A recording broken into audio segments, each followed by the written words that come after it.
Sampurasun. Semoga kita semua dalam keadaan sehat, selamat, ceria, dan bahagia selalu. Saya kali ini coba akan membahas mengenai bagaimana cara berpuasa. Puasa beda dengan saum mungkin. Di dalam kebudayaan para leluhur bangsa kita, mereka mengenal puasa dari kata upawasa. Upa itu artinya kecil, wasa itu artinya kekuasaan. Jadi lebih kepada bagaimana cara mengecilkan kekuasaan kita lah, mungkin ya, lebih kepada bagaimana kita mengendalikan nafsu yang begitu besar, keinginan, kehendak, dan lain sebagainya, agar itu tidak menguasai diri kita, tidak menguasai kehidupan kita. Satu hal, bahwa puasa ini dilakukan oleh orang-orang tertentu dengan tujuan tertentu. Puasa pada prinsipnya adalah menetralkan kembali kimia tubuh yang ada pada diri kita. Jadi manusia itu terdiri dari, bilanglah 3 hal ya, yang paling gampang. 1, unsur hidup. Nah, ini nggak usah dibahas karena kita kan sedang hidup. 2, fisik. Ini fisik kita. Ada warna, ada rupa, bentuk, tekstur, dan lain-lain. Kemudian ada lagi yang disebut kimia. Nah, tubuh manusia itu isinya kimia. Jadi banyak reaksi-reaksi kimia terjadi di dalam tubuh kita dengan sangat rumit sekali. Tidak sesederhana apa yang dibayangkan. Bahkan mungkin ada beberapa kimia yang belum ditemukan oleh para ahli di dalam dunia kedokteran.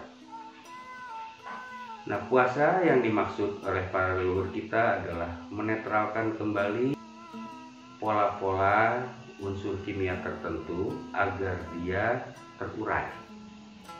Oleh karena itu, ketika berpuasa, kita tidak boleh makan makanan yang nantinya malah akan mengikat kuat pola-pola kimia itu.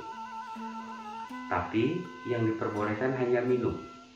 Minum boleh, tentunya minum air bening ya. Kenapa? Karena air bening itu kebutuhan dasar dari tubuh kita. Kebutuhan yang paling utama pada tubuh manusia. Tubuh manusia itu terdiri dari 2 hal. 1, terbentuk dari saripati tanah atau nanti yang menjadi makanan. 2, air yang kita minum. Nah, air bening ini dibutuhkan. Intinya, kita tidak boleh sampai ke tahap dehidrasi atau kekurangan cairan tubuh. Air bening inilah nanti yang akan membantu menguraikan kimia-kimia di dalam tubuh kita. Jadi, apa yang disebut dengan puasa pada cara pandang leluhur kita itu adalah menetralkan kembali pola-pola ikatan kimia yang nantinya bisa merusak tubuh kita sendiri. Nah, pola kimia ini sangat mempengaruhi rasa tentunya. Atau boleh jadi ya, bahwa apa yang kita sebut sebagai rasa itu sebetulnya adalah perubahan-perubahan pola kimia tubuh kita. Nah, inilah yang dinetralkan ketika berpuasa. Puasa atau upawasa secara umum dilakukan 40 hari. Hanya untuk yang baru mau memulai tidak boleh langsung 40 hari, itu berbahaya sekali. Ambil 1 hari saja. 1 hari itu dari ketika matahari terbenam terus sampai matahari terbenam lagi. Jadi 24 jam. Dan itu kita boleh minum, tentu dengan catatan tidak berlebihan. Intinya, jangan minum ketika kita sudah merasa haus, karena haus itu sudah menunjukkan dehidrasi. Jadi haus itu adalah penanda bahwa tubuh kita kekurangan cairan. Nah, pada orang yang berpuasa itu asam pada lambungnya itu banyak. Jadi lambung kita akan memproduksi asam sangat banyak. Nah, ini kemudian dinetralkan si asam pada tubuh kita ini oleh air bening. Boleh minum air bening ketika berpuasa, karena air bening sangat bagus untuk membantu penguraian. Ketika matahari tenggelam, nah kita afirmasi dulu. Cara berpuasa itu ya gampang-gampang susah lah sebetulnya ya.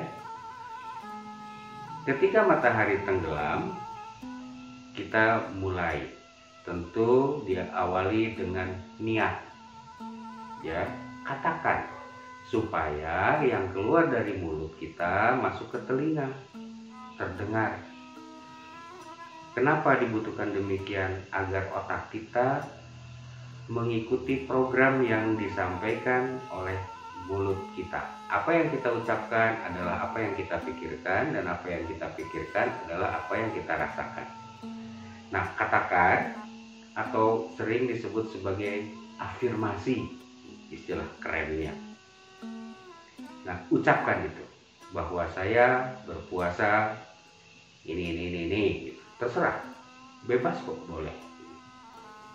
Mau puasa apapun bisa, nggak perlu susah-susah. Lalu ketika sudah dikatakan, kita mulai makan secukupnya. Ada yang hanya makan nasi saja, ya, atau sering disebut mutih. Ada yang disebut ngabuti. Ngabuti itu adalah makanan-makanan yang ada di dalam tanah atau terkubur, seperti umbi-umbian, kentang, wortel, kacang-kacangan, dan lain sebagainya, termasuk singkong dan ubi ya. Kemudian minum 1 gelas. Lalu mulailah kita melakukan puasa itu. Tentu tidak enak, dijamin tidak enak. Lalu ketika kita bangun pagi, 1 gelas lagi. Kita minum 1 gelas air bening, tidak boleh makan ya. Kemudian pada tepat sekitar jam 12 siang, kita minum lagi 1 gelas air bening. Dan ketika nanti masuk matahari tenggelam, minum lagi 1 gelas air bening. Jadi kita berpuasa itu tidak boleh sampai dehidrasi. Kenapa? Karena kalau kita dehidrasi, yang muncul itu adalah halusinasi. Kalau seseorang kekurangan cairan pada tubuhnya, seringkali terjadi halusinasi. Nah, ini yang bahaya dan tidak boleh. Hari pertama begitu. Nanti kalau sudah terbiasa mulai naik, lakukan selama 3 hari. Setelah itu naik lagi. Kalau sudah kuat ya, sudah terbiasa, naik lagi menjadi 7 hari. Setelah 7 hari masuk menjadi 21 hari. Dari 21 hari naik lagi kemudian menjadi 40 hari. Nah, proses berpuasa ini harus dilakukan secara bertahap. Tidak boleh tergesa-gesa. Segala sesuatu yang tergesa-gesa tentu hasilnya tidak akan baik.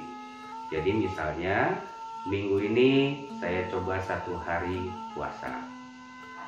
Lalu minggu keduanya saya coba untuk 3 hari puasa. Dan seterusnya hingga 40 hari berpuasa. Hasilnya adalah ketika kita melakukan puasa selama 40 hari tanpa henti, itu tubuh kita akan berubah kimianya. Kimia tubuh kita pasti akan berubah. Tentu kita akan menjadi manusia yang baru. Setelah 40 hari berpuasa, orang-orang yang melakukan ini, kimia tubuhnya akan berubah. banyak hal yang tidak bisa diceritakan karena harus dicoba. Kalau dicoba baru bisa. Nah, ingat, puasa yang saya bahas ini tidak ada kaitannya dengan persoalan agama ya. Kita tidak cerita agama. Ini cerita tentang berpuasa ala leluhur kita. Jadi berpuasa yang betul-betul menjadi mati geni. Mati atau pati ya, itu adalah memadamkan, dan geni itu adalah api. Jadi untuk memadamkan api, apa yang bisa memadamkan api? Air. Nah, jadi mengkonsumsi air ketika berpuasa itu sangat bagus. Agar apa? Agar kita tidak terkena halusinasi. Ada juga yang melakukan hari terakhir itu tidak boleh tidur sama sekali, atau sering disebut sebagai melek. Jadi betul-betul tidak boleh tertidur. Kalau tidur gagal katanya begitu. Padahal sih tidak gagal. Kenapa? Anda bisa bayangkan 40 hari kita berpuasa ya, hanya dengan makan